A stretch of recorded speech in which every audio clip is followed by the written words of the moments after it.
They told you DEI was permanent. They told you it was progress. They told you fighting it was racist. Well, I've got some news for you tonight. The whole thing is collapsing in real time. And the people who built it are running for cover. Police chiefs melting down on camera. Executives heading to prison. Data proving what we knew all along. This was never about equality. It was about control.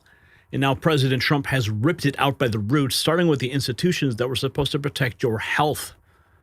The woke machine is eating itself, and we have the receipts. Now, here's what's at stake. For over a decade, DEI infiltrated every institution in America. Government agencies, corporations, universities, even scientific research. It wasn't about diversity. It was a loyalty filter, a way to override merit, rig outcomes, and punish anyone who didn't comply. Grants got tied to skin color. Hiring decisions got tied to ideology. And if you spoke up, you got labeled and blacklisted and canceled. But here's what they didn't count on. When you build a system on lies, eventually the lies come out. Now we're watching it happen. The NIH just gutted its entire DEI apparatus. Data shows white men were systematically purged from television writing rooms from 48% down to 12% in a decade.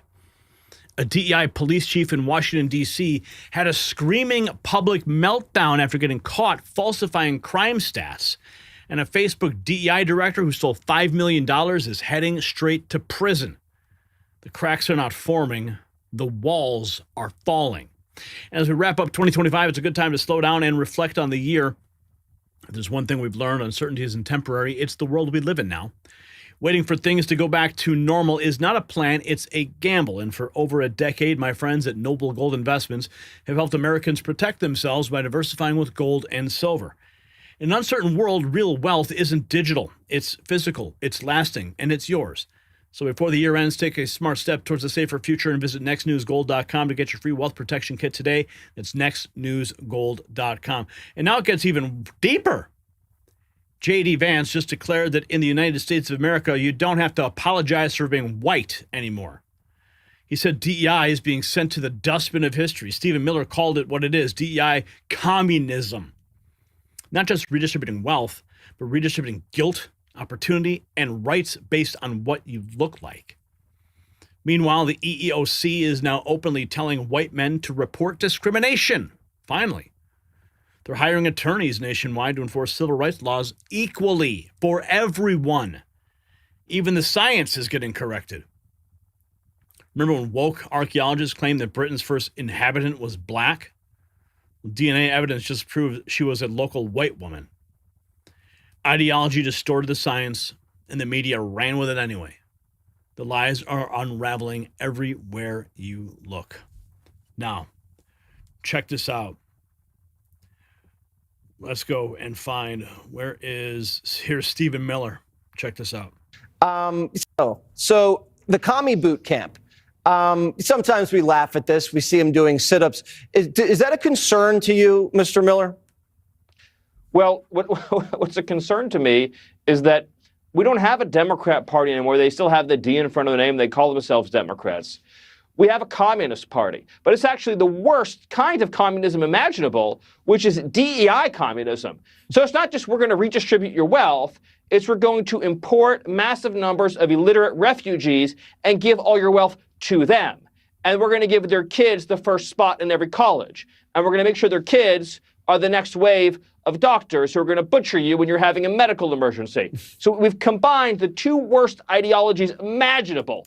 Communism and DEI is literally a recipe for national death. That is what Democrats are bringing us, Jesse. That's right. Oh, so that's the commie boot what camp. The Democrats are bringing us. Secretary Kennedy, 24 hours ago, thank you, NIH Director Jay, for your leadership in rooting out DEI and returning the NIH to the gold standard. How we cured DEI, the National Institute of Health. Cured DEI. Two lazy DEI-hired garbage men told this lady her garbage was too heavy for weeks and wouldn't take it, so she did it for them. She did this. When the garbage truck drove past her house, she came outside and asked one of the workers why they hadn't picked up her trash for the past 2 weeks. The worker explained that her trash bin was too heavy to lift into the truck. So she did this. Do you guys care if I put them in? This is the second week I was taking them. They're getting kind of gross. Say that again? Can I dump them in then? Sure. Watch out, buddy.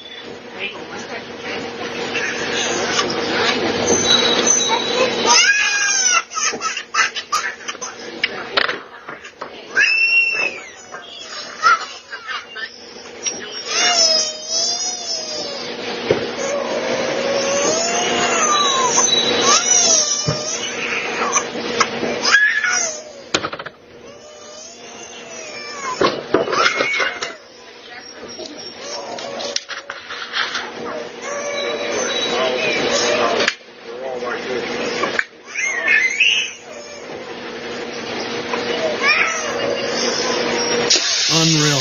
Who's ever seen anything like it? Talk about taking out the trash. Remember that judge? Judge Gonzalez, who let Lawrence Reed out before he lit a woman on fire? She admits she's a DEI hire. Here's J.D. Vance. Against treating, unlike the left, we stand against treating anybody. And I love what Nikki said about this. We don't treat anybody different because of their race or their sex. So we have relegated DEI to the dustbin of history, which is exactly where it belongs.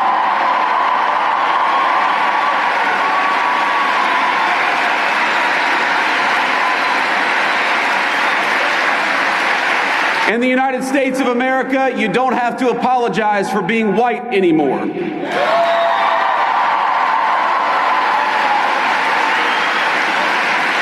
And if you're an Asian, you don't have to talk around your skin color when you're applying for college, because we judge people based on who they are, not on ethnicity and things they can't control.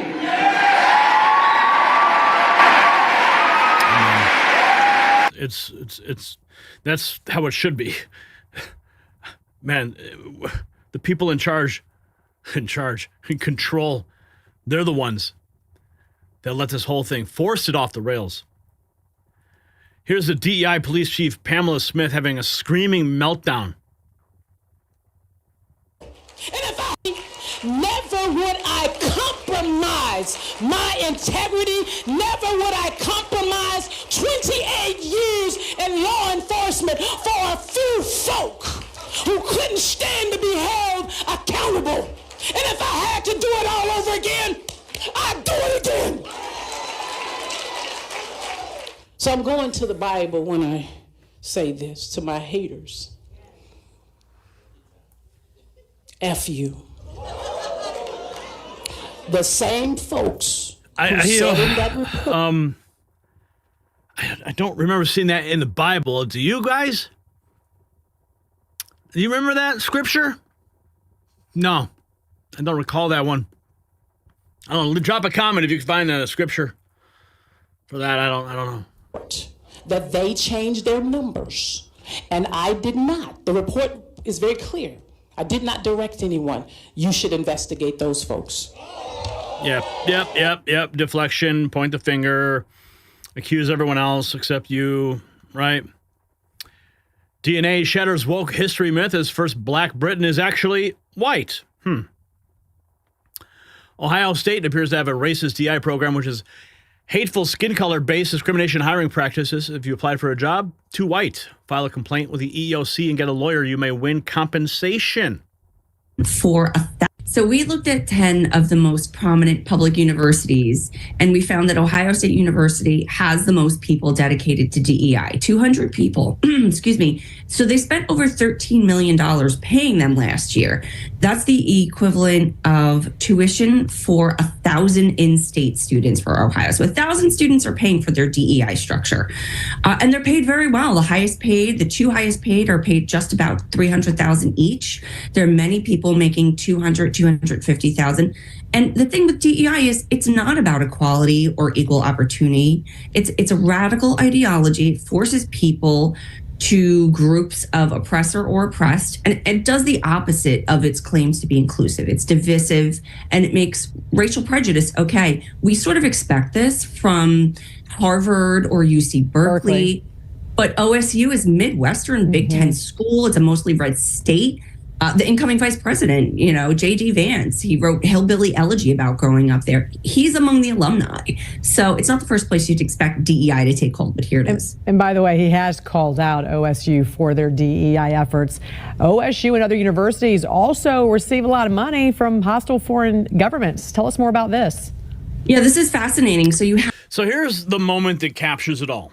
DC's DEI police chief Pamela Smith, the one caught falsifying crime stats, gave her resignation speech. Instead of apologizing, instead of accountability, she had a screaming meltdown on camera. She quoted the Bible and told her critics, and I'm going here, she says, F you. That's who was running public safety in our nation's capital. That's what DEI put in charge, a system that elevated ideology over competence, and when it failed, blamed everybody else. The mask didn't just slip, it shattered. So here's why this matters to every American watching tonight. DEI was never about fairness. It was about power. Power to decide who gets hired, who gets fired, who gets funded, who gets froze out, who gets to speak up, and who gets silenced. For years, they told you it was progress. That questioning it made you the problem. But the data is out. The firings are happening. The prosecutions are starting. And the institutions that bent the knee are scrambling to course correct before the next wave hits. Trump pulled the plug at NIH. Vance declared the apology era is over. The EEOC enforcing the law equally again. This is what accountability looks like when the political will finally exists to demand it. So here's my question for you guys. Do you believe DEI was ever about equality, or was it always about control? Yes or no?